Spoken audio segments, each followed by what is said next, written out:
Las suculentas coreanas están en tendencia en el mundo entero y como no, si con esas formas hermosas, colores muy intensos, rosas, negros, azules, blancos, llenas de pruina, vienen en 2 y 3 rosetas a la vez, son pequeñitas y son encantadoras.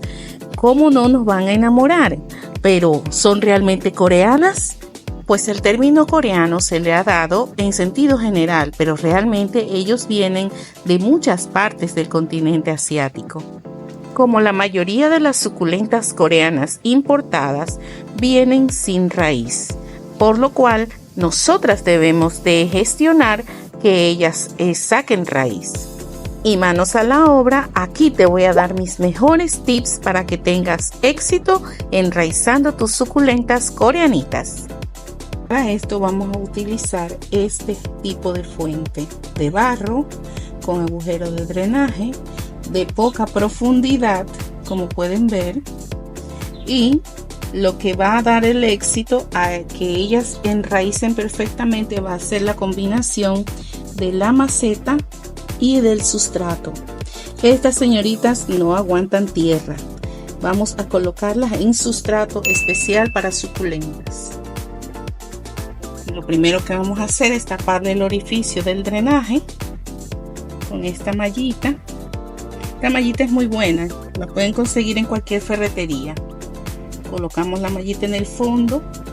Como esto no tiene una profundidad muy grande, no voy a colocar piedritas en el fondo, la voy a dejar así para que el sustrato sea el que se coloque. Tenemos el sustrato listo. Esta señorita ya tiene algo de raíz, por lo cual vamos a retirar estas hojitas que ya están prácticamente secas. Lo que vamos a hacer es colocar estas plantitas que ya tienen su raíz aquí sobre el sustrato seco.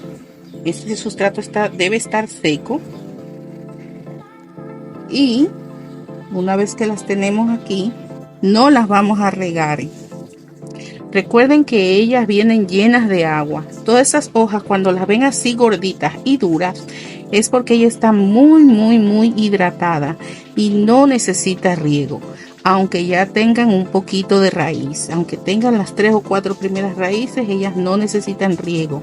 En nuestro país, que es un país tropical húmedo en su mayoría del tiempo, nuestro ambiente húmedo favorece a que ellas estén y se mantengan hidratadas por más tiempo. Esto quiere decir que ellas pueden fácilmente durar ahí en ese sustrato hasta un mes sin regar, solo desarrollando raíces. El sustrato va a ayudar, la maceta va a ayudar y nuestro ambiente va a ayudar a que las raíces comiencen a generarse. Al cabo de un mes vamos a hacer esto, a tratar de levantar, y si ella ofrece resistencia es porque ya tiene una buena cantidad de raíz, y entonces vamos a comenzar con riegos muy moderados en cantidad y en tiempo. Es mantenerlas bajo protección de lluvia, nada de lluvia. Estas plantitas son muy susceptibles a pudrición, por lo que no le puede caer una gota de agua. ¿Dónde colocarlas? Las vamos a colocar en un espacio donde esté muy iluminado. Muy iluminado, no es sol directo, sin sol directo. No los rayos del sol arriba de ella, porque entonces lo que van a hacer es que ellas se van a quemar.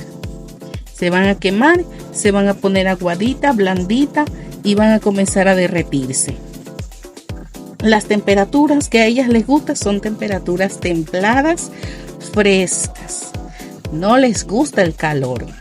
No la ponga al sol porque se le van a derretir. Y con eso tenemos todo respecto a estas bellas plantas. Que si valen la pena comprarlas, por supuesto. Usted no ve cuánta belleza. Solo hay que saber estos pequeños tips para que estas plantitas estén en nuestras casas alegrándonos cada día.